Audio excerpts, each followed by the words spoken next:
Assalamualaikum warahmatullahi wabarakatuh. Perkenalkan, nama saya Melina Salsabila. Saya dari Program Studi Pendidikan Bahasa dan Sastra Indonesia Fakultas Keguruan dan Ilmu Pendidikan Universitas Muhammadiyah Profesor Dr. Hamka. Saya sekarang mahasiswa semester 4 yang sedang mengampu mata kuliah pengenalan lingkungan persekolahan.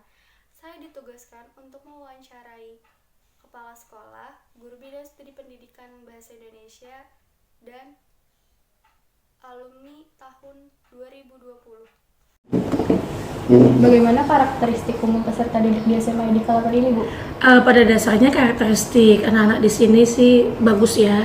Kebetulan karena kita menanamkan pendidikan karakter, terutama kedisiplinan, sebagian besar anak-anak ini memang bisa disiplin, ya, disiplin dalam kehadiran, kemudian dalam pembelajaran, dalam mengikuti semua kegiatan yang berada di sekolah. Everything kayaknya is okay ke mereka ya. Di SMA di Kalapan ini kalau saya boleh tahu ada fasilitas apa aja ya, Bu? Oh, kalau fasilitas kita sih lumayan lengkap ya, Neng ya. Semua kita ruang kelas itu semua sudah full AC, di mana di situ juga dilengkapi dengan multimedia, ada infocus, ada proyektor, kemudian speaker. Nah, kemudian untuk lab IPA itu memang ada 3 ya, ada biologi, fisika dan kimia, dan memang semuanya difasilitasi kemudian dilengkapi dengan peralatan dan bahan-bahan itu masing-masing ya. Kemudian ada juga lab bahasa Inggris, lab komputer. Kita mempunyai 2 lab komputer yang letaknya ada di lantai 1 dan lantai 2, dan dimana anak-anak bisa menggunakan dan fasilitas-fasilitas itu semua ya. Itu kemudian untuk lapangan olahraga. Nah, kita pas kalian masuk ke sini sudah kelihatan ya, di situ ada fasilitas olahraganya itu untuk sepak bola, kemudian voli, basket, untuk bulu tangkis ada di lantai 4 ya. Itu Jadi cukup lengkap ya, Bu ya? lengkap sekali. Terus satu lagi, mungkin ini satu hal yang berbeda dibandingkan dengan sekolah-sekolah yang lainnya, bahwa di setiap lantai itu kita memiliki toilet ya. Toilet itu ada 16 per lantai. Jadi kanan kiri ada untuk foto-foto terpisah. Kemudian untuk kegiatan keagamaan kita ada musola untuk yang beragama Islam, kemudian untuk yang beragama Kristen mereka mempunyai ruangan tersendiri, dan yang sangat luar biasa di sini semua 5 agama itu ada.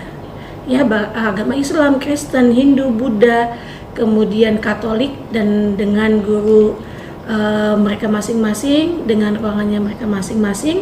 Dan satu lagi yang menjadi fasilitas yang terbaru untuk tahun ini, karena sekarang kan udah zamannya milenial ya, anak-anak harus dekat dengan teknologi, jadi kita bikin namanya ruang podcast ya. Mungkin next time akan kita bikin menjadi ruang podcasting untuk anak-anak di SMA ya di K8. Untuk kegiatan belajar mengajarnya dimulai dari jam berapa ya, Bu? Nah, selama COVID ini karena PJJ kita masuk jam 7.15, berakhir sampai dengan jam 12.15 sesuai dengan peraturan Menteri Pendidikan yang terbaru, bahwa selama COVID ini kita hanya melaksanakan 4 jam per harinya ya. Namun tidak tertutup sampai di situ, anak-anak boleh mengikuti pembelajaran, boleh berkomunikasi, boleh berkoordinasi dengan gurunya masing-masing melalui WhatsApp atau menggunakan aplikasi-aplikasi yang lainnya seperti itu. Tapi kalau misalnya dalam kondisi normal ya, tidak COVID ya, kita mulai masuk itu jam 7:05, kemudian berakhir sampai jam 3.15. Mengenai tata tertib sekolah biasanya dibuat dan dirancang oleh Dinas Pendidikan itu sendiri atau bagaimana, Bu?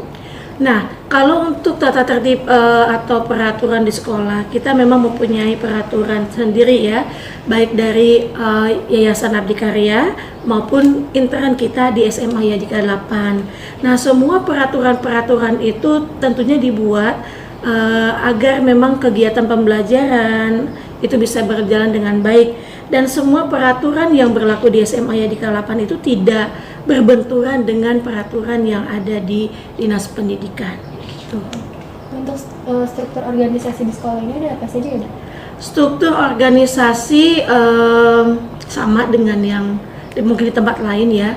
Strukturnya di kita, karena kita adalah yayasan swasta, itu memang ada badan pembina ya, kemudian ada kabit pendidikan, kabit keuangan, ada kasubit pendidikan.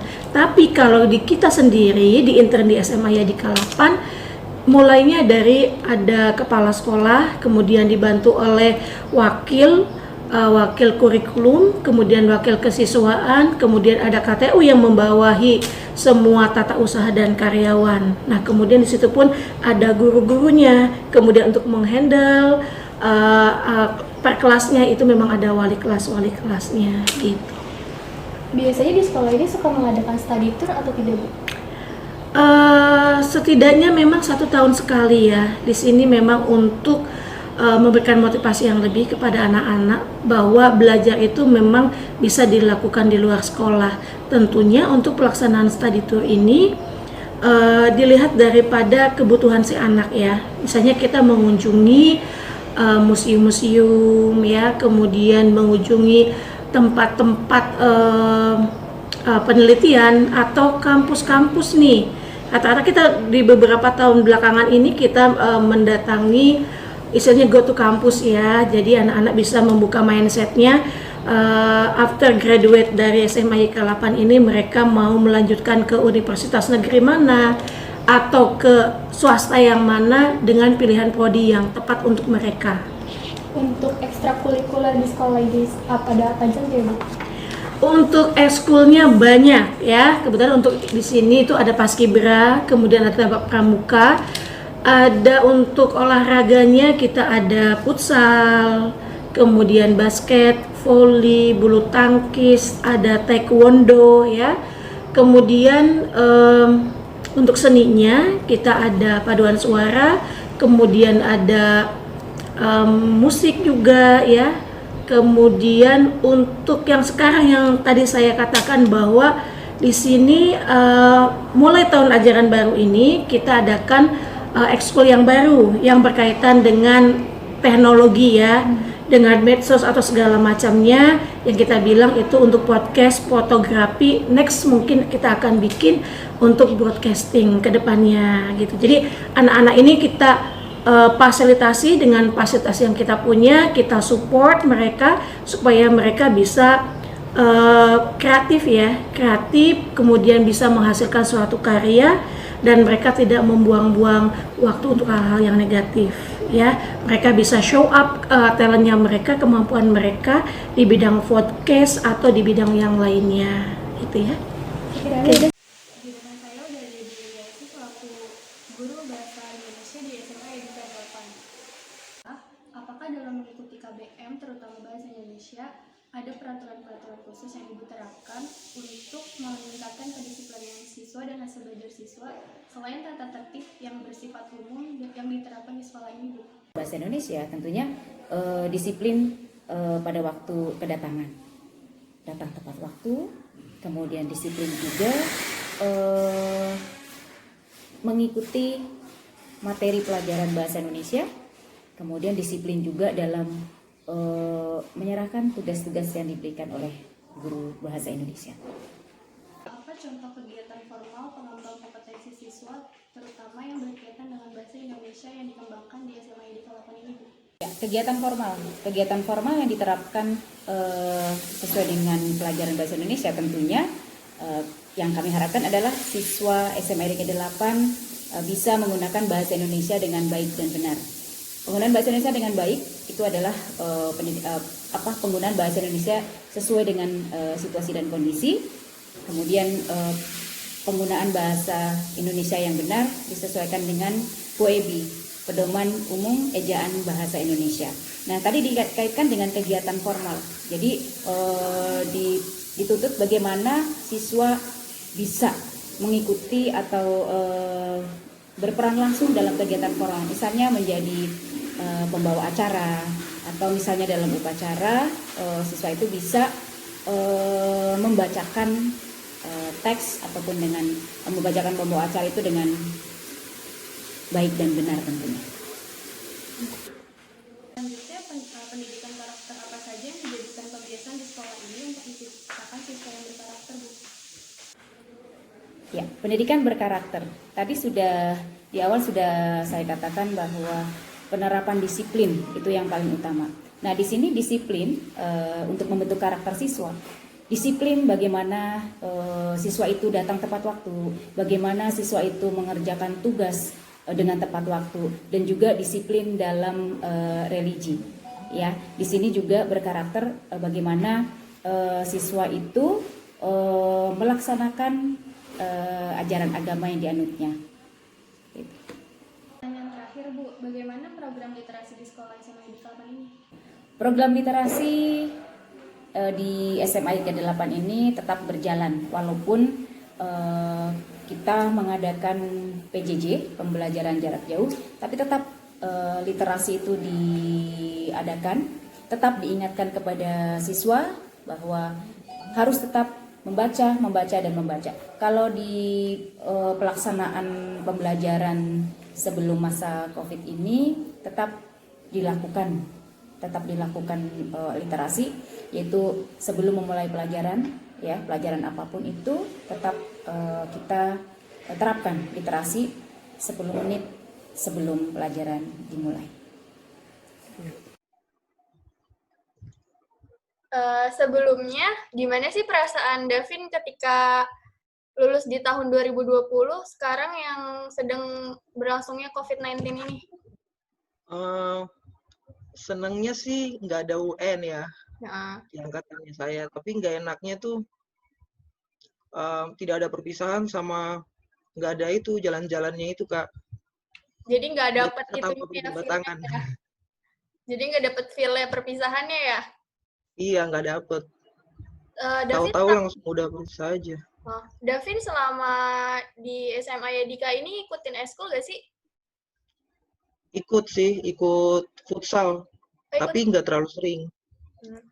Selama COVID ini futsal kemarin berarti off dulu ya? Iya, off. Paling sparring bareng-bareng temen sih, di luar sekolah tapi.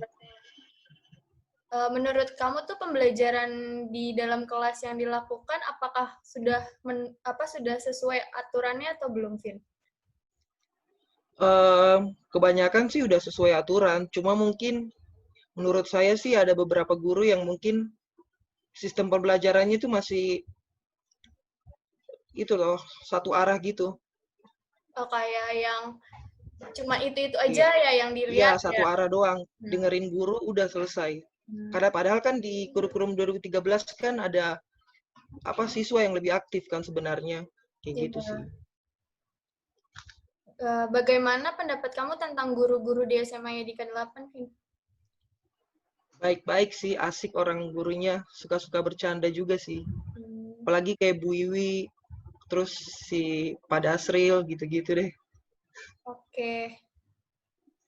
Bagaimana pelaksanaan upacara bendera yang dilakukan di SMA Yadika 8? Apakah ada peraturannya? Lalu sanksi apa yang diberikan ketika melanggar? Kalau mekanisme upacaranya sih kayaknya hampir sama deh dengan sekolah-sekolah yang lain. Cuman kita memang ganti-gantian gitu dari mungkin minggu pertama SMP, minggu kedua SMA, habis itu minggu ketiga SMK kayak gitu-gitu sih. Kalau hukuman yang ada sih paling ya kayak biasa juga, terlambat disuruh baris di barisan terlambat, terus disuruh bersihin lab atau apa gitu. Biasa ada hukumannya gitu. Kalau telat. Sebelum mulai pelajaran itu biasanya kayak dilakukan pembiasaan nggak sih? Kayak misalkan literasi atau berdoa sebelum melakukan pembelajaran? Kalau itu berdoa sih paling.